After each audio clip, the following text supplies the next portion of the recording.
मेरे छात्रों, जैसा आप सभी जानते हैं कि आज क्रिसमस है, इसलिए सबसे पहले आप लोगों को क्रिसमस की बधाई। और इस समय सभी लोगों के दिमाग में केवल एक बात चल रही होगी, और वो बात है सिर्फ एग्जाम। एग्जाम घोषित हो चुका है, बिगुल बज चुका है, और अब आपके जेहन में केवल एक बात आ रही होगी, तैयारी। ये क्लास आपके लिए केमिस्ट्री की क्लास होगी, जिसमें क्लास 12 के लोग ऑर्गेनिक केमिस्ट्री के जैव अणु चैप्टर के बारे में पढ़ेंगे। देखिए, जैव अणु है क्या, हम आपको डिटेल में बताना चाहेंगे। ये चैप्टर आपके लिए बहुत ही इंपॉर्टेंट, और एग्जाम के दृष्टिकोण से इस पे 7 नंबर के क्वेश्चन आपके एग्जाम में पूछे जाएंगे। चैप्टर के 3 भाग हैं, ये 3 भाग आपको तैयार करने हैं। पहला भाग है कार्बोहाइड्रेट, दूसरा होता है प्रोटीन, और तीसरा है आपका विटामिन। यानी कि ये 3 पोर्शन आपको पढ़ने हैं। आपको पढ़ना है कार्बोहाइड्रेट, आपको पढ़ना है प्रोटीन, और आपको पढ़ना है विटामिन। आज की हमारी क्लास जो है वो होगी कार्बोहाइड्रेट। क्लास 6, 7, 8 में पढ़ के आए कार्बोहाइड्रेट क्या है। कार्बोहाइड्रेट से हमें ऊर्जा मिलती है, ये हम लोग 6, 7, 8 पिछली क्लास में पढ़ के आए हैं। आज हम डिटेल में पढ़ेंगे ये कार्बोहाइड्रेट क्या है, जो आपके सिलेबस में डिटेल में दिया गया है। इस टॉपिक को शुरू करने से पहले हम एक बात ये बताना चाहेंगे कि एक बार एक आदमी एक बस में यात्रा कर रहा था। कंडक्टर ने पूछा, तुम्हारा टिकट कहां तक रहेगा? आदमी ने उत्तर दिया, अपने ससुराल तक। कंडक्टर ने पूछा, ये क्या जवाब है, आपका ससुराल कहां है? यानी कि उस व्यक्ति को ये नॉलेज नहीं था कि हम कहां जा रहे हैं। उसे सिर्फ ये मालूम था कि हम अपने ससुराल जा रहे हैं, और ससुराल कहां है इसके बारे में उसको कोई जानकारी नहीं थी। इसलिए सही ज्ञान और सही नॉलेज सही तरीके से आपकी तैयारी आपको एग्जाम में अच्छे नंबर दिलाने के लिए सबसे महत्वपूर्ण भूमिका निभाएंगे। इसलिए आइए हमारे साथ सबसे पहले हम ये जानते हैं कि कार्बोहाइड्रेट होता क्या है। नाम से क्लियर है, कार्बन, हाइड्रोजन और 8, यानी कि आपके साथ में आएगा ऑक्सीजन। कार्बन, हाइड्रोजन और ऑक्सीजन, तो सिंपल लैंग्वेज में हम कह सकते हैं वे यौगिक जिसमें कार्बन हो, हाइड्रोजन हो और ऑक्सीजन हो, वो क्या है? कार्बोहाइड्रेट है। वे यौगिक जिनमें कार्बन, हाइड्रोजन और ऑक्सीजन तत्व पाए जाते हैं, उन यौगिकों को हम क्या कह सकते हैं? कार्बोहाइड्रेट कह सकते हैं। The element which get carbon, hydrogen and oxygen are called carbohydrate. अब इस कार्बोहाइड्रेट के बारे में और अधिक जानकारी आपको लेनी है, जो आप अपने एग्जाम में आपके द्वारा पूछे गए प्रश्नों के उत्तर में लिखे होंगे। कार्बन, हाइड्रोजन और ऑक्सीजन ग्लाइकोसिडिक बांध बनाते हैं। कौन सा बांध बनाते हैं? ग्लाइकोसिडिक बंध बनाते हैं। ये आपको दूसरी बात याद रखनी है। आप पहली बात क्या याद रखेंगे? कार्बोहाइड्रेट वो तत्व होते हैं जो कार्बन, हाइड्रोजन और ऑक्सीजन से मिलकर बने होते हैं। दूसरी बात आपको याद रखनी है कि इसे ग्लाइकोसिडिक बंध द्वारा ये कार्बन, हाइड्रोजन और ऑक्सीजन आपस में जुड़े होते हैं। तीसरी पॉइंट आपको जो लिखनी है वो ये लिखना है कि इसे सैकेराइड भी कहते हैं। तो 3 बातें आपके कार्बोहाइड्रेट के डिफिनीशन में आ रही है। पहला, कार्बोहाइड्रेट वे कार्बनिक यौगिक होते हैं जिसमें कार्बन, हाइड्रोजन और ऑक्सीजन होते हैं। ये बंध ग्लाइकोसिडिक बंध द्वारा बने होते हैं और इन्हें सैकेराइड भी कहते हैं। ये 3 पॉइंट अगर आप लिखते हैं तो आप कार्बोहाइड्रेट से परिचित हो जाएंगे। इसके बाद अब जो रासायनिक परिभाषा इसकी है, जो केमिकल थ्योरी में इसकी परिभाषा दी गई, वो दी गई कार्बोहाइड्रेट वे पॉलीहाइड्रोक्सिल यौगिक होते हैं, या वे पॉलीहाइड्रोक्सी यौगिक होते हैं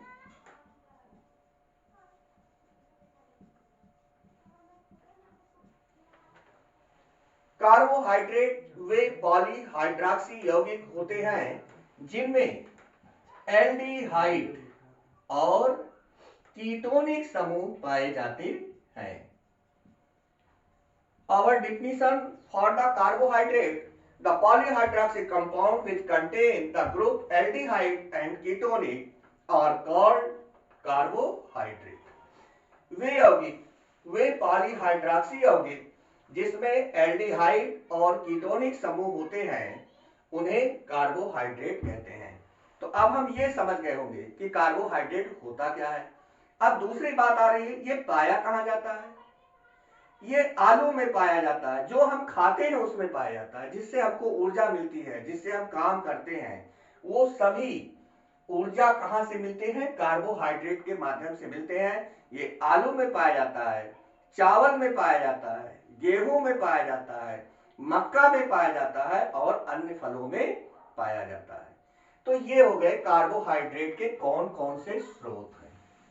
तो अभी तक आप क्या पढ़े, आप ये पढ़ रहे थे कि कार्बोहाइड्रेट क्या होते हैं, ये हमने आपको बताया। कार्बोहाइड्रेट्स क्या होते हैं, वे कार्बनिक यौगिक जिसमें कार्बन, हाइड्रोजन और ऑक्सीजन के परमाणु पाए जाते हैं उन्हें कार्बोहाइड्रेट्स कहते हैं। और ये ग्लाइकोसिडिक बंध द्वारा आपस में जुड़े होते हैं। दूसरी चीज, इन्हें सैकेराइड भी कहते हैं। दूसरी चीज हमने ये बताई आपको कि कार्बोहाइड्रेट के मुख्य स्रोत कौन से हैं। तो कौन से स्रोत हैं, आलू, गेहूं, चावल, मक्का, अन्य फलों में पाए जाते हैं। अब तीसरी बात आ रही है जो सबसे इंपॉर्टेंट, और आपके सिलेबस में एक क्वेश्चन कम से कम इसमें पूछा जाएगा कि कार्बोहाइड्रेट का वर्गीकरण कैसे करते हैं। यानी कि अब आपको पढ़ना है classification of the carbohydrate, carbohydrate का वर्गीकरण कैसे करते हैं। अब देखिए, बहुत ही अच्छी भाषा, देखिए इधर देखिए, जब आप किसी शादी में लड़की को देखने जाते हैं तो क्या देख के आते हैं, सिर्फ आप ये देख के आते हैं कि लड़की गोरी है, लड़की सांवली है, लड़की छोटी है, लड़की लंबी है। तो ये क्या है, ये उसकी फिजिकल प्रॉपर्टी होती है। और उसकी केमिकल प्रॉपर्टी क्या है, ये आप तब जानते हैं जब आप अपने घर पे उसको लेकर के आते हैं। वो कैसे उठती है, खाना कैसे बनाती है। तो इस आधार पे कार्बोहाइड्रेट का वर्गीकरण जो किया गया वो दो आधार पे किया गया। पहला होता है भौतिक गुणों के आधार पर और दूसरा होता है रासायनिक गुणों के आधार पर। हम आपसे पूछ सकते हैं कार्बोहाइड्रेट के वर्गीकरण के कितने आधार हैं, तो आप बताएंगे कार्बोहाइड्रेट के वर्गीकरण के दो आधार हैं। पहला भौतिक आधार है और दूसरा रासायनिक आधार है। भौतिक गुण के आधार पर कार्बोहाइड्रेट को दो भागों में बांटा गया, एक है शर्करा और दूसरी है अशर्करा। ये दो पार्ट होते हैं। भौतिक गुण के आधार पर कार्बोहाइड्रेट को दो भागों में बांटा गया, एक है शर्करा और दूसरी होती है अशर्करा। शर्करा क्या है, ये मीठे होते हैं। ये क्रिस्टलीय पदार्थ कैसे होते हैं, मीठे होते हैं। यानी जो मीठे पदार्थ हैं क्रिस्टलीय, उन्हें किस ग्रुप में रखा गया, शर्करा के ग्रुप में रखा गया। और ये जल में घुलनशील होते हैं। तो यहां पे दो पॉइंट आपको याद रखना है।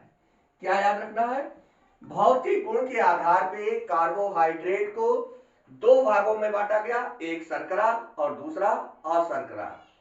शर्करा क्या है, वे क्रिस्टलीय पदार्थ जो मीठे होते हैं और जो जल में घुलनशील होते हैं, उन्हें क्या कहते हैं, शर्करा कहते हैं, जैसे ग्लूकोज, फ्रैक्टोज और सुक्रोज, ये शर्करा होते हैं। भौतिक गुण के आधार पर कार्बोहाइड्रेट को दो भागों में बांटा गया, नंबर फर्स्ट शर्करा और नंबर सेकंड अशर्करा। शर्करा ये मीठे होते हैं, ये जल में घुलनशील होते हैं, जैसे ग्लूकोज, फ्रैक्टोज और सुक्रोज। इसके बाद जो दूसरा पार्ट आता है वो है अशर्करा। अब सीधी सी बात है, शर्करा अशर्करा यानी जिसमें शर्करा के गुण नहीं होंगे उन्हें क्या कहेंगे? अशर्करा कहेंगे।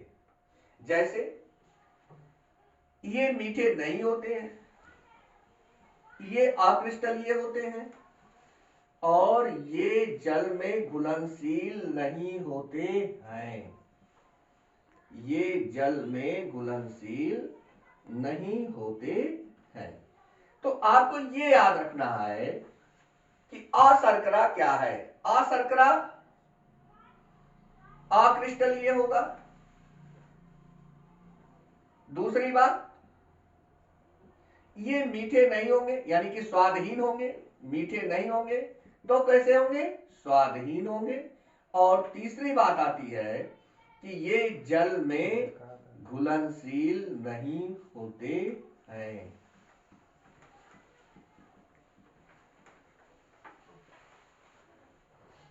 कार्बोहाइड्रेट के दो पार्ट, एक शर्करा दूसरा अशर्करा। ये अक्रिस्टलीय होते हैं, मीठे नहीं होते हैं यानी कि स्वादहीन होते हैं और जल में घुलनशील नहीं होते हैं। तो अभी तक जो फिगर आपके सामने कार्बोहाइड्रेट की आ रही है वो क्या है? फिर से एक बार रिवाइज करते हैं। कार्बोहाइड्रेट वे कार्बनिक यौगिक होते हैं जिसमें कार्बन, हाइड्रोजन और ऑक्सीजन होते हैं। ये परमाणु आपस में ग्लाइकोसिडिक बंध द्वारा जुड़े होते हैं। इन्हें सैकेराइड भी कहते हैं। ये तीन बातें जो थी वो कार्बोहाइड्रेट के इंट्रोडक्शन में थी। अब डिफिनीशन क्या बताया गया?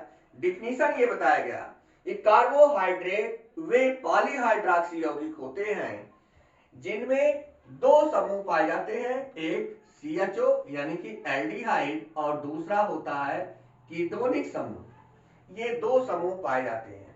वे पॉलीहाइड्रॉक्सी यौगिक जिसमें एल्डिहाइड और कीटोनिक समूह पाए जाते हैं उन्हें क्या कहते हैं? कार्बोहाइड्रेट कहते हैं। कार्बोहाइड्रेट का वर्गीकरण दो आधार पर किया गया, पहला भौतिक गुणों के आधार पर और दूसरा रासायनिक गुणों के आधार पर। भौतिक गुणों के आधार पर कार्बोहाइड्रेट को दो भागों में बांटा गया, नंबर फर्स्ट शर्करा और नंबर सेकंड अशर्करा। शर्करा ये मीठे होते हैं, ये जल में घुलनशील होते हैं और क्रिस्टलीय होते हैं, जैसे ग्लूकोज, फ्रैक्टोज, सुक्रोज। और अशर्करा ये अक्रिस्टलीय होते हैं, मीठे नहीं होते हैं यानी कि स्वादहीन होते हैं और जल में अघुलनशील होते हैं, जैसे आपको दो एग्जाम्पल मिल रहे हैं, स्टार्च और सेलुलोज। तो अगर आपके एग्जाम में आपसे पूछा जाता है कि कार्बोहाइड्रेट क्या है तो आपको ये आंसर में लिखना होगा और कार्बोहाइड्रेट के वर्गीकरण में आपको भौतिक गुण और इसके बाद रासायनिक गुण के आधार पर कार्बोहाइड्रेट का वर्गीकरण करना होगा। आइए अब हम बताते हैं कि रासायनिक गुण के आधार पर कार्बोहाइड्रेट को कैसे बांटा गया। यहां तक समझने के बाद आपको कार्बोहाइड्रेट का इंट्रोडक्शन तो मालूम हो गया। अब आपको पढ़ना है कार्बोहाइड्रेट के रासायनिक गुण। कार्बोहाइड्रेट को रासायनिक गुणों के आधार पर तीन भागों में बांटा गया। ये तीन पार्ट होते हैं जिसमें कार्बोहाइड्रेट को डिवाइड किया गया। पहला होता है मोनोसैकेराइड।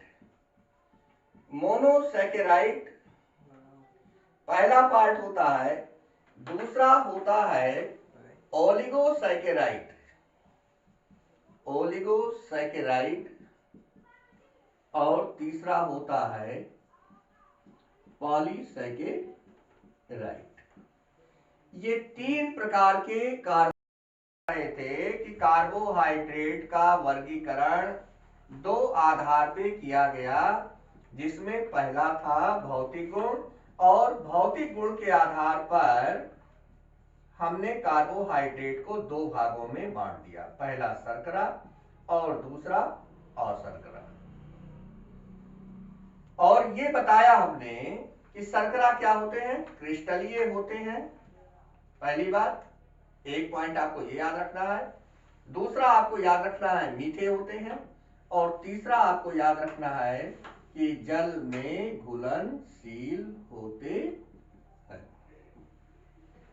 जस्ट अपोजिट, शर्करा और शर्करा अक्रिस्टलीय होते हैं, मीठे नहीं होते हैं, और जल में आघुलनशील होते हैं। शर्करा ग्लूकोज, फ्रक्टोज, सुक्रोज, और अशर्करा सेलुलोज और माल्टोज।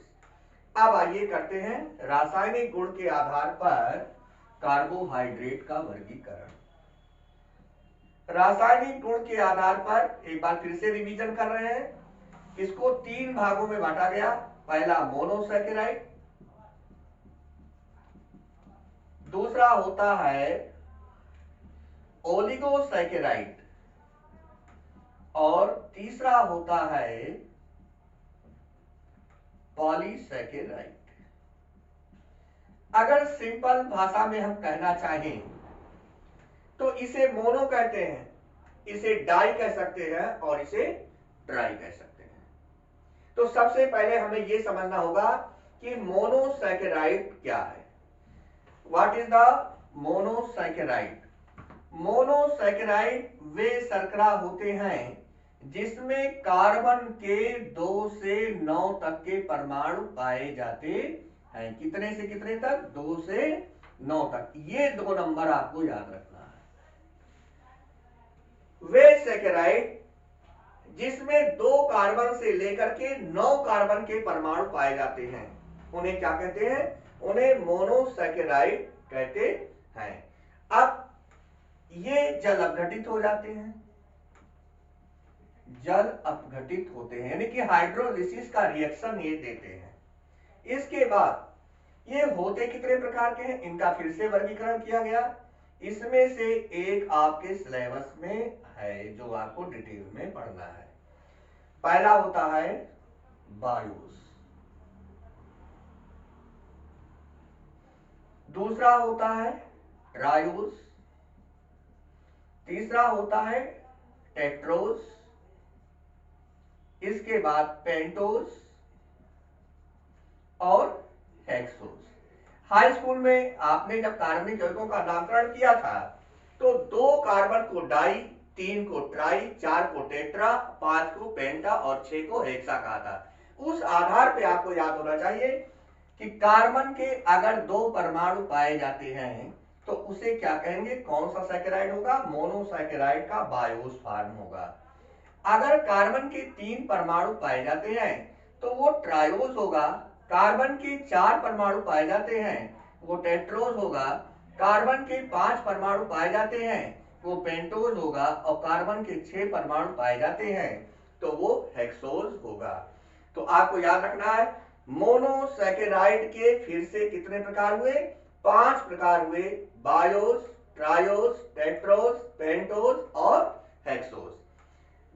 अब आपको बायोस, ट्रायोस, टेट्रोस और पेंटोस और हेक्सोस में सबसे इंपॉर्टेंट जो पढ़ना है वो है आपका हेक्सोस। इसमें आपका ग्लूकोज आता है, और ग्लूकोज कंपाउंड आपके सिलेबस में है। दूसरा आपको पढ़ना है डाइसैकेराइड या ओलिगोसैकेराइड। फर्स्ट पार्ट मोनोसैकेराइड, और दूसरा पार्ट रासायनिक गुण के आधार पर कार्बोहाइड्रेट का दूसरा पार्ट है ओलिगोसैकेराइड।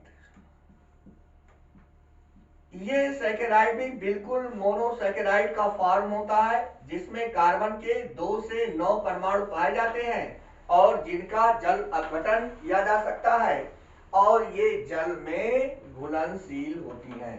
तो आपको ये याद रखना है कि मोनोसैकेराइड और ओलिगोसैकेराइड ये जो 2 प्रकार के हैं, ये जल में घुलनशील होते हैं। यानी कि ये क्या हो गई, ये शर्करा हो गई, क्योंकि शर्करा के डिफिनेशन में आपने क्या दिया, आपने ये कहा कि जो जल में घुलनशील है और जो मीठे होते हैं।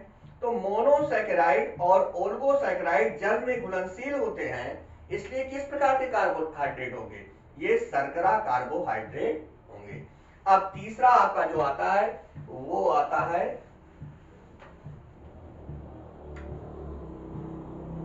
पॉलीसैकेराइड। ये अशर्करा होती है, तो जब अशर्करा होगी तो ये मीठे नहीं होंगे।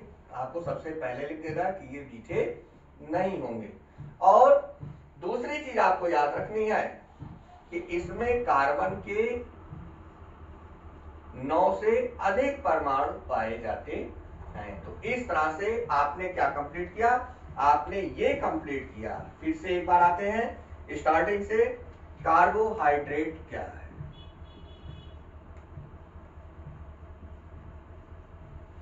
कार्बोहाइड्रेट वे कार्बनिक यौगिक जिसमें कार्बन, हाइड्रोजन और ऑक्सीजन होते हैं। एक बात आपको बता दें, इस समय आपका पूरा फोकस जो है वो कहां पे है, एग्जाम की तैयारी में है। आपको नंबर लाना है, आपको मार्क्स अच्छे लाने हैं, इसलिए जो भी आपकी स्टडी है वो सिर्फ on the basis of mark होगी, ना कि चैप्टर होगी। इसलिए आपको वे सारे पॉइंट कलेक्ट करने हैं। एक बात बता दे, एक बार अमेरिकी प्लेन की कंपनी जो एरोप्लेन बनाती थी और उसका नाम था बोइंग। बोइंग कंपनी एरोप्लेन बनाती है। उसने क्या किया कि जितने एरोनॉटिक इंजीनियरिंग प्रोफेसर थे उन सबको बुलाया और कहा कि हम आपको फ्री में हवाई यात्रा कराएंगे। अब अमेरिका के एरोनॉटिक जितने प्रोफेसर थे सब वहां पहुंच गए, अच्छे अच्छे प्रोफेसर वहां पहुंचे, सबको प्लेन में बैठा दिया गया, सब प्लेन में बैठ गए। उसके बाद प्लेन के सारे दरवाजे बंद कर दिए गए। फिर जो पायलट महोदय थे वो अनाउंस करते हैं कि ये प्लेन आज ट्रायल में है, जो आपके द्वारा पढ़ाए गए पिछले वर्ष के स्टूडेंट के द्वारा बनाई गई है। अब तो सारे प्रोफेसर जितने थे सबके पसीने छूटने लगे, वो जानते थे कि हमारे स्टूडेंट कैसे हैं। सब भागने लगे, दरवाजा खोलो, कैसे भागे, जल्दी उतरो, नीचे उतरो, सब चिल्लाने लगे। एक प्रोफेसर साहब आराम से बैठे हुए थे। लोगों ने उनसे पूछा, भाई साहब क्या आपको जान प्यारी नहीं है, आप काहे बैठे हुए? उन्होंने कहा, हम जानते हैं ये जो एरोप्लेन है कमजोर हो सकती है, लेकिन बनाया किसने? मेरे पिछले साल के स्टूडेंट ने। अभी ये साली स्टार्ट ही नहीं होगी तो उड़ेगी क्या, इसलिए बैठे रहो आराम से। तो ये था। यहां पे आपको इतनी सारी बातें तो बता दी गई कि कार्बोहाइड्रेट क्या है, उसका वर्गीकरण कैसा है। तो आपको पिछले साल के स्टूडेंट नहीं बनना है। जब आप अगली बार आएंगे क्लास में तो आपको ये तैयार होना चाहिए कि कार्बोहाइड्रेट क्या है और इसका वर्गीकरण कैसे किया गया। फिर से एक बार लास्ट में रिवीजन। कार्बोहाइड्रेट वे यौगिक होते हैं जिसमें कार्बन, हाइड्रोजन और ऑक्सीजन होते हैं। दूसरी चीज आपको बताई गई, क्या बताई गई? ग्लाइसिडिक बॉन्ड, यानी कि बंध द्वारा ये जुड़े होते हैं, इन्हें सैकेराइड भी कहते हैं। इसके बाद ये बताया गया कि जिसमें एल्डिहाइड ग्रुप, जिसमें कीटोनिक ग्रुप होता है, वे पॉलीहाइड्रॉक्सी यौगिक जिसमें एल्डिहाइड और कीटोनिक दोनों ग्रुप पाए जाते हैं, दोनों वर्ग पाए जाते हैं, उन्हें कार्बोहाइड्रेट कहते हैं। कार्बोहाइड्रेट को 2 भागों में बांटा गया। पहला, भौतिक गुण के आधार पर और दूसरा रासायनिक गुण के आधार पर। भौतिक गुण के आधार पर इसके दो पार्ट हुए, एक शर्करा, दूसरा अशर्करा। शर्करा वे होते हैं जो मीठे होते हैं, क्रिस्टलीय होते हैं, जल में घुलनशील होते हैं, जैसे ग्लूकोज, लैक्टोज, फ्रक्टोज। अशर्करा जो जल में घुलनशील नहीं होंगे, अक्रिस्टलीय होंगे और स्वाद में मीठे नहीं होते हैं। रासायनिक गुण के आधार पर तीन भागों में इसे बांट दिया गया, मोनोसैकेराइड, दूसरा ओलिगोसैकेराइड और तीसरा होता है पॉलीसैकेराइड। मोनोसैकेराइड वे सैकेराइड होते हैं जिसमें कार्बन के 2 से 9 परमाणु पाए जाते हैं, ओलिगो में कार्बन के 2 से 9 और पॉलीसैकेराइड में 9 से अधिक परमाणु पाए जाते हैं। मोनोसैकेराइड और एलिगोसैकेराइड को शर्करा कहा गया, ये शर्करा के आधार पर वर्गीकरण हुआ। पॉलीसैकेराइड को अशर्करा के आधार पर वर्गीकृत किया गया। मोनोसैकेराइड के 5 भाग होते हैं, बायोस, ट्रायोस, टेट्रोस और पेंटोस, हेक्सोस। ये कार्बन परमाणुओं की संख्या के आधार पर होते हैं। ओलिगोसैकेराइड भी मोनोसैकेराइड होते हैं, यानी ये भी शर्करा होते हैं, और पॉलीसैकेराइड अशर्करा होती है। इसी के साथ आज की क्लास समाप्त होती है। अगली बार फिर मिलते हैं। थैंक्स।